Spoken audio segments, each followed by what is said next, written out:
thank you for joining us. This is the first of what we hope to be a monthly opportunity for training in spiritual readiness.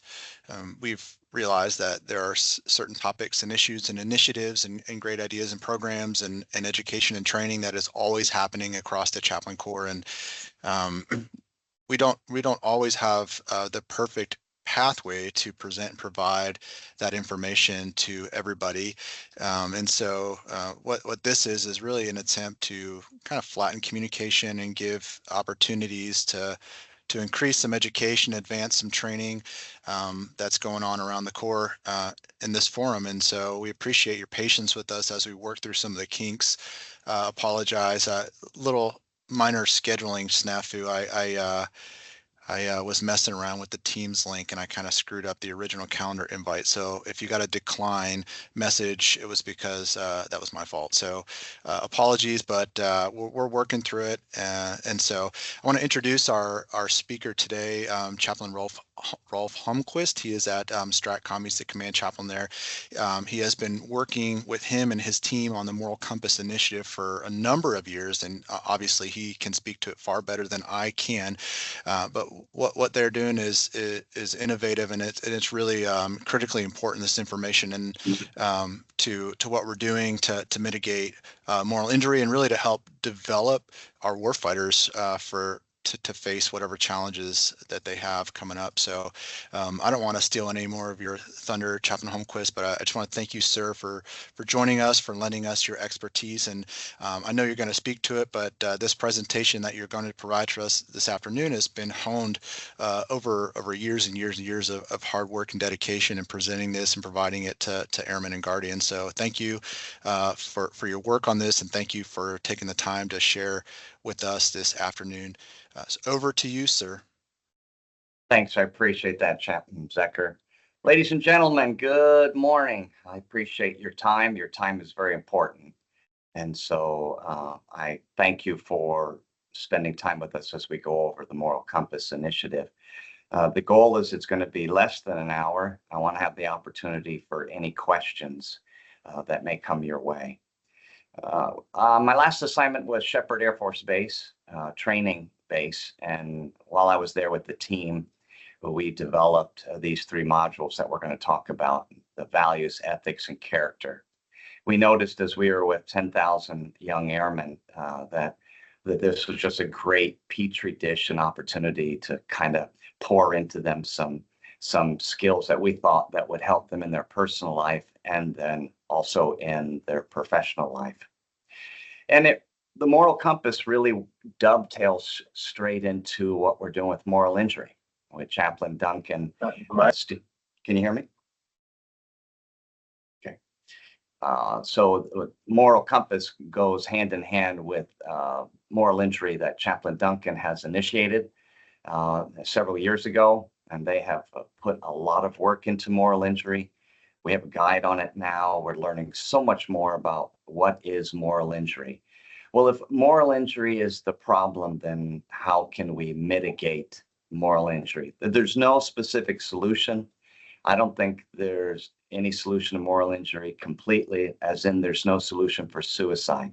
But that doesn't mean we don't keep trying to help lessen the effects and help people and keep people left to the bang.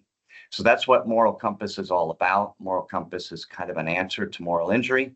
We think that it will strengthen the warfighter personally and professionally. What's been really great, I think, is what is coming out of the chaplaincy lately is the videos that Chaplain Kelly has been producing. Great videos on ethics, and his last one was on moral courage. And I think this is our lane as chaplains of religious affairs. We lead worship, liturgies, and rites. That's what we do. And within that context of counseling and preaching and invocations and things that we do, teaching is also going to be a huge aspect of it. And we do a lot of teaching within the chapel and outside of the chapel. But definitely, I think values, ethics, and a character type formation would be something that would be in our wheelhouse. And so we'll start working through those slides right now. And I'll see if I can just click our next one. All right, so there is a great working group that has been working on what you see for the second slide, the moral MI process. I really like it because it shows the before the bang, and then after the bang, and then the outcome. And sorry, my headgear keeps slipping on me. So before the gang is what the moral compass is going to get after. And so if we have the capabilities of teaching not only our teams, right, within the chaplain corps, but to go ahead and teach our squadrons and groups and those on our wings, if we could begin teaching ethics and values and what does good character look like, I really do believe, I think it'll establish a really strong understanding of what it is to have some sort of foundation and a moral compass. We know about the moral injury. We've heard of the different things that happens, and then and you can tell if you take a look at this graphic that after the bang, if we haven't got to spend time left of the bang, then they're going to probably be in their journey a little bit longer than we would want to. But if we worked before the bang, we're hoping to shorten or mitigate the outcome of moral injury. And so a great slide from the working group that created this. I think it's very telltaling of we know what can we do left of the bang to help people right of the bang. So here's the overview that we'll be talking about within this hour. The purpose of the Moral Compass Initiative is to strengthen the warfighter ethos. And I remind you that the warfighter ethos is an ethical background to it. It is an honorable, noble warrior. And how can we build someone of that type? You'll see that we use some stories and different illustrations throughout this overview and what we have in the 3 modules. But we try to go back to history, to heroes of old, and how did they do so well in such a very difficult time like Hey, sir. Lisco. Yes. Hey, Sir Master Rodriguez. You sound a little scratchy on my side. It just randomly started sounding scratchy. So I just want to let you know, just in case the mic is acting up. Chaplain Holmquist, if you remember yesterday, we did the radio thing on your mic, I believe it was, that fixed that. If you want to try that again, sir. Okay, I'll try.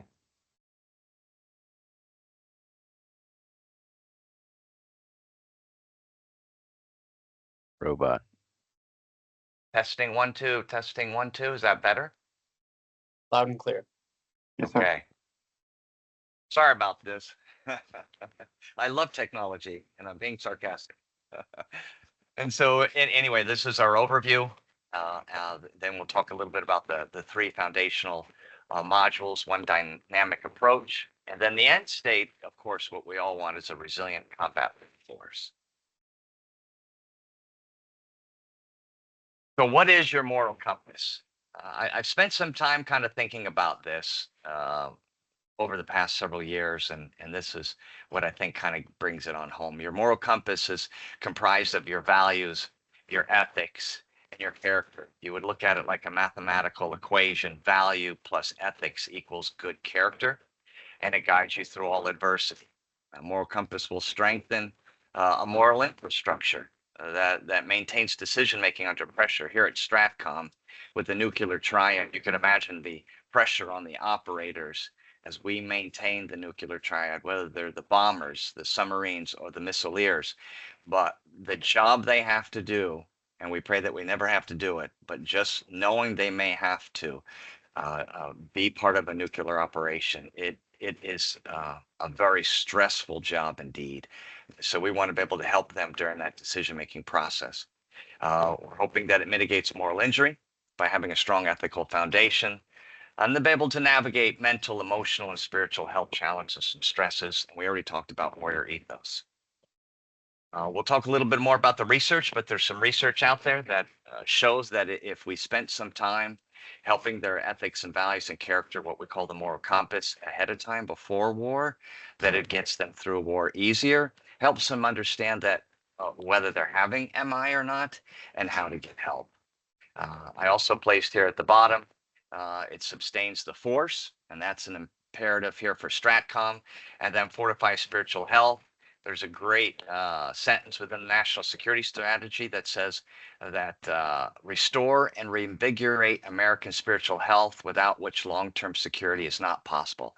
So what's really great for all of us to know, maybe you already read it, highlight that in the national security strategy. That's our lane.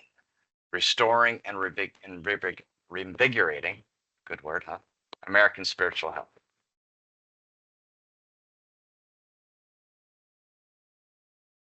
Talked a little bit about that. So here's some of the research that is starting to come out. And so we all know about the Russian-Ukraine war. And in the very beginning of that war, Ukraine did not have chaplains within their midst. And the United States, through some of our chaplaincy, I know the Army, I think the Air Force and Navy also, helped them build up their chaplaincy within Ukraine. And so then the chaplains started going out into the war front, spending time with the war fighters, which we know how to do, right? But this is new to them. And the research has indicated that spending time, of course, with their people out there in the battlefield gave them the ability to strengthen the war fighter and help them through any moral injury type of situations. Their research has also shown that anything that they can do prior to a LISCO or war or conflict, if they can build it. In fact, I like the words they use. They talked about long-term ethical, educational, and professional formation before the conflict will help lessen moral injury. And that's what we're trying to get after. What can we do to prepare the warfighter for the future? Most of you have seen this slide. This is a Chaplain Costin during his time as Chief of Chaplains. I really like it. It's kind of an OODA loop. You see that if we have built the resiliency skills well, values grounded, character growth, we try to, as much as possible, make them moral injury resilient, ethically driven.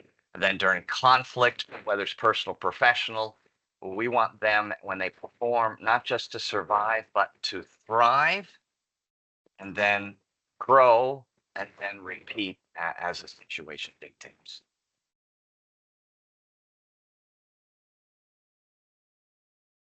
So as we get to the modules, and again, this is going to be a brief overview of the three that we have. We really looked at how should we teach. So it was a great opportunity to be at Sheppard Air Force Base as the tech training environment, the tech schools, and constantly is AETC trying to evolve to have the best teaching methods for students. And remember, the olden days was more of death by PowerPoint. If you remember your tech school time, I do, when I was enlisted, it was, here's a big binder, memorize this and come back for the test. And it was kind of more of a monologue. So we're now trying to change that in the 21st century, more of a dialogue, evidence-based research, learner-centric discussions. So within our modules, we have them break up into groups. We give them questions, and then we have them come back and bring their answers to make sure that they're staying connected. Historical insights, popular storytelling. Of course, we know that as chaplains, how well that works, and then even have them work through some ethical decision-making exercises. One of the other things that we do is we will have little video clips from movies, whether it's a war movie or it could even be something that's science fiction but gets to the point. We know that we're in a very multimedia generation, right? And to keep everybody's attention, we have small clips that are embedded into the slides. So when we complete the finalization of these three modules, and we're going to be able to send it out to all of you. You will have videos already embedded in the slides. You'll have a facility guide that walks you through it. And I really believe it'll be engaging and very entertaining.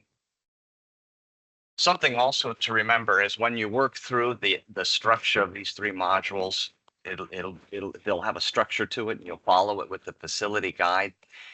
You have the opportunity to share your faith and religious stories. There are over 67% of the military at any given moment have some sort of religious background. And so we should embrace who we are. And so I want you to know that the structure is written in a way that will be a blessing for someone who's religious and non-religious. But I think as you're at the helm and you're teaching it, that your stories, your personal stories, your faith-based stories will be very, very important as you go through these modules. All right, here's the first one of the warriors, the warfighter's calling, value, purpose, and meaning. And we'll try to walk through that and give you just an idea of what that is about.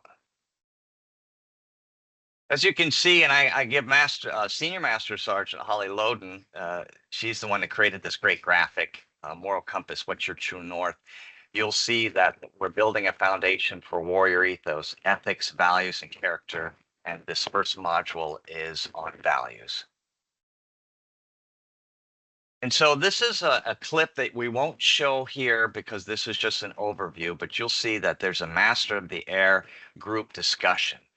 And what we're trying to get all of us to understand is what would it be like to go through war? There's a lot of discussion that we've never been through war, our generations, not like World War I or World War II. We've been through conflicts, not a war. And what does a war look like? And when we've deployed for 6 months, 8 months, 9 months. But what would it look like if we're in war and we don't come home for years? And so Masters of the Air is a great group discussion. Just kind of gives an idea of what war would be like. Another one is a 1917 group discussion. We have a great video clip. This young man is running through the trenches because he has to give a message to the commander that he's on the front. And just the visualization, the sounds that happen as this gentleman is running through the trenches, you'll see people that are having PTS, would be even moral injury. And again, we're just trying to get people used to what might be to come. Something that I have to give credit both to Chaplain Gentry and Chaplain Stewart, Jesse Stewart and Chaplain Josh Gentry. They're the ones that have really built up these modules. Well, Chaplain Stewart is our guru on the adversary, especially China. One of the things that we used to do a lot when we were in deployment settings, especially when we were getting people to be sent out, whether it's exercise or real world, we would do culture grapes. And those were very, very helpful. Besides teaching ethics, values, and character, another thing that I propose is to get back to understanding religiosity of our adversaries. You know who they are: Iran, China, right? North Korea. We need to be able to understand the complexity of their culture and their religion and how that would apply to us. And so this photo just reminds us that the adversaries have different value systems than we do. And it's important to comprehend that. How does that deal with their religion? How does it not deal with their religion, right? You know, in China and Russia, it's more of a void of religion, but what fills up that religion? What ideologies do they follow? And so I just encourage you, and I hope that the chaplaincy can pursue this, that we would be able to have degrees or the capabilities to really become SMEs in this area, because the commanders need our advice. So we touch point on this as we go through these modules. And so as we were building these modules, we were thinking about where we get our values from. And our values come from the Constitution. That's what brings in the chaplains way before there were any regulations or AFIs. And so we know that when we raised our right hand to come into the military, we raised our right hand to defend the Constitution, right? To defend the United States. So the Constitution is our very beginning basic foundation for a military member, and that lets us know that we are actually placing our lives in a situation that we may have to sacrifice for our nation, and to understand what that means. I remember when I raised my hand when I was 18. I did it. I said the words, but I think it took me a while to understand the ramifications of raising my right hand for my nation.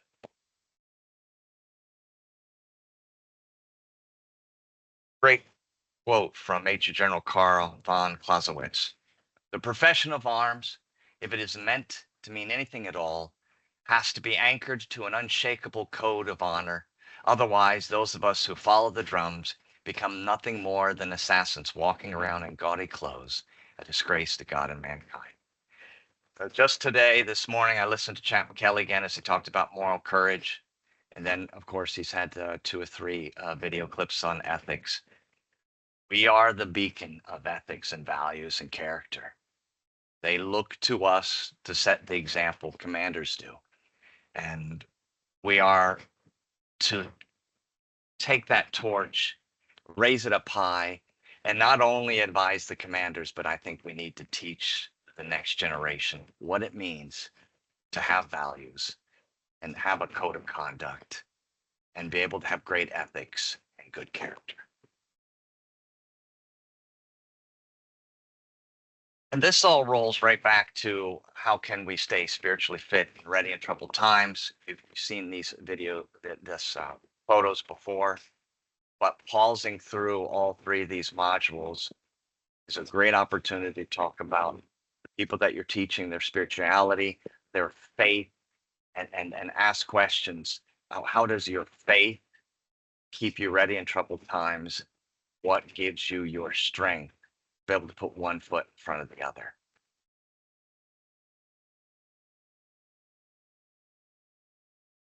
So I end with this when we talk about values.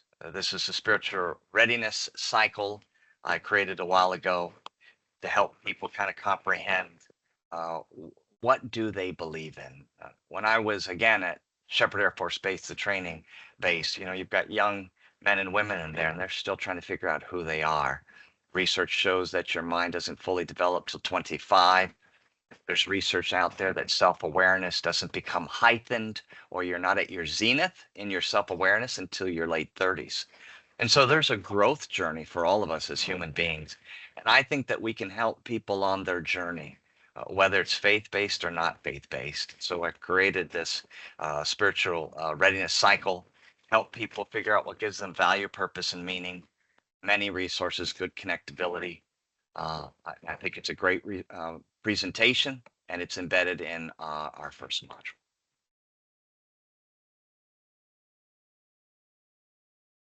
The second module is the honorable and ethical warrior. You'll see some photos of summary, of course, ethics when it comes to nuclear triad, and then Pitzenberger and different video illustrations we do to get at what does it mean to be honorable and ethical. I don't know if you know the story of Pitzenberger at Shepherd Air Force Base. Our gym's even named after it. But medic during the Vietnam Air, and was in a place that was just really having a lot of casualties. He went down. He was helping people left and right, bring them up. And then he made a decision that he needed to stay with the rest of them, knowing that it may cost his life. The question I have when we think about Pitzenberger or Levito or any of the other heroes of old is, how did they get to be the way they are? Who taught them and raised them to be able to go through adversities and to be able to work through conflict like this where their life is in danger all the time and be so sacrificial with their lives? I just think they must have had a good upbringing. They must have had good mentors and someone who taught them. The question is, can we duplicate this? I think we can. I think we can help set the foundation and formation of our young people within the military if we continually teach them ethics, values, and character. As we talked about before, for the codes, of conduct, our adversaries have a different approach, the same with it is with their ethical values. And as you work through these modules, I think that there'll be some learning opportunities for yourself, but also for our military members to teach them that their adversaries have a different ethics value and a different code of conduct.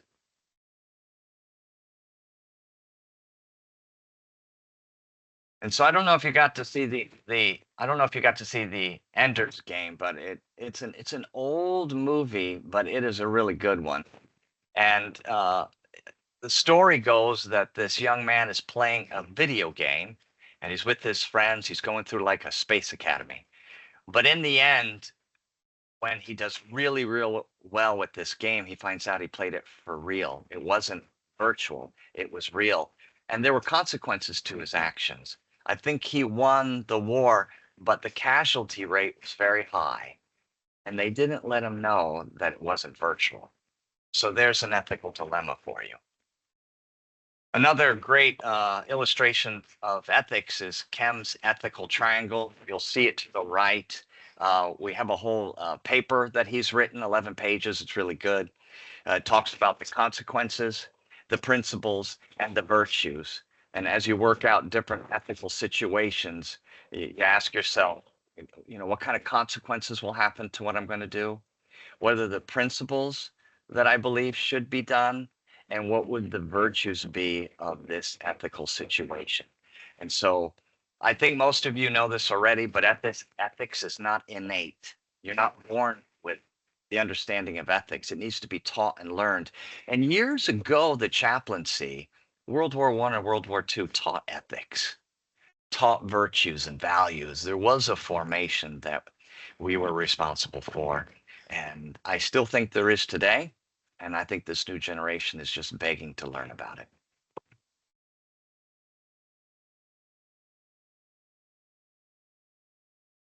Of course, we know that as chaplains of religious affairs, people can come to us for anything, whether it's religious or not religious. And so values and ethics and what is it to have good character? So many times I can think of a million stories of counseling where people have to go through some difficult situations. Maybe they're the ones that got themselves in trouble.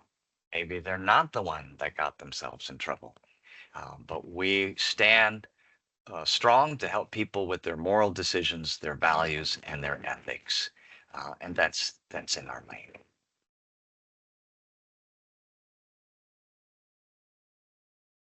The last module is the complexity of character. And again, I give a shout out to Chaplain Stewart and Chaplain Gentry. Character is not simple, right? It'd be great if it would be, but it's very complex. And what happens under pressure is amazing. We really all don't know what we're going to do. I mean, we talk about concentration camps. We talk about the horror of war. We all hope and pray we're going to do the very best in what we think we'll do, but we probably don't know until we're in that situation.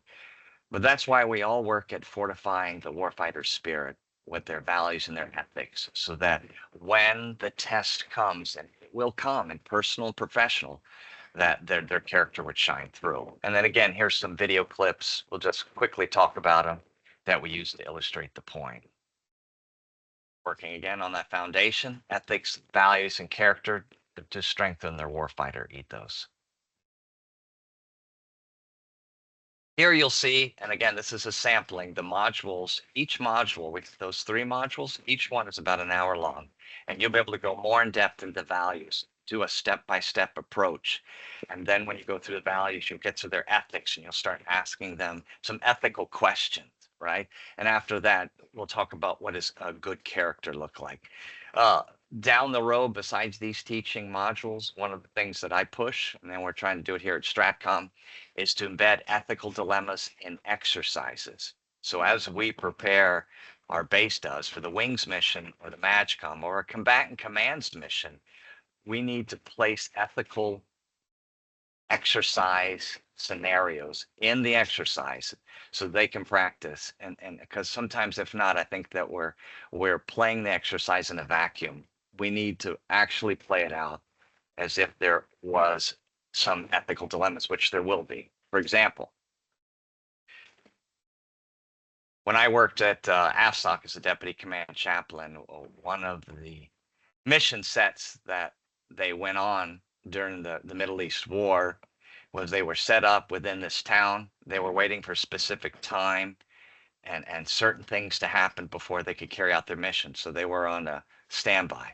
But as they were on standby, and there were some insurgents within the town, and they were doing some things to the local people that we would all call immoral and unethical.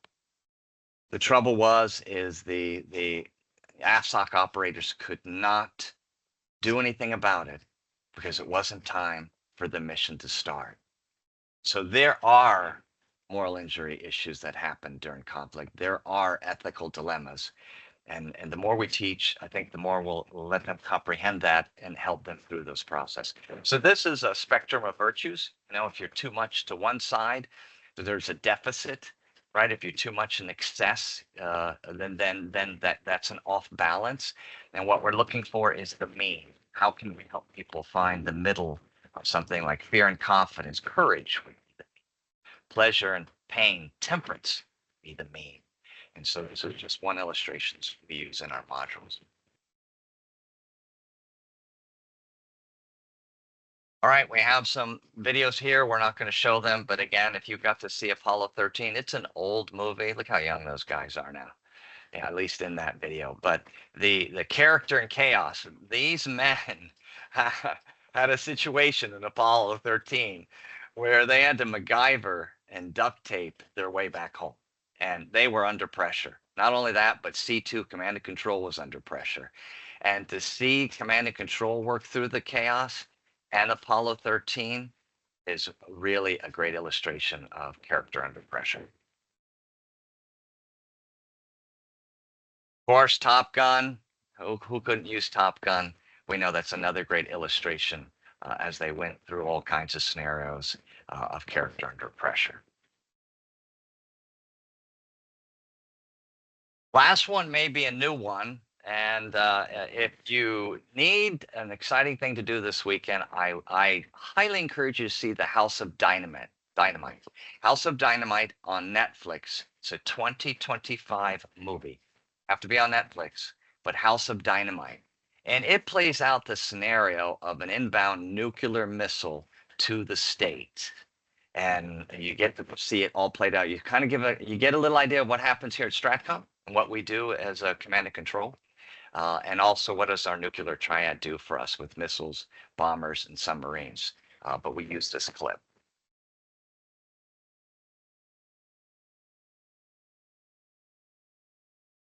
Again, here's just a photo of it. Great movie. I hope you get to see it. Okay, that was quick skimming. Again, the purpose of the Moral Compass Initiative is to strengthen the warfighter ethos. What we're trying to do is help answer the mail to moral injury. We have learned what it is about. Again, Chaplain Duncan and his working group with many experts that we have researched on helped us understand moral injury. And I really am happy that we're doing that. I can see it happen with people even as I go through counseling. And so the Moral Compass is an initiative left of moral injury and other issues, whether it be mental or emotional or spiritual issues that people fight. If we could help fortify the warfighter spirit this way with values and ethics and character and teach it, I think that we can help people out. And I don't think there's anything greater than we can do about that.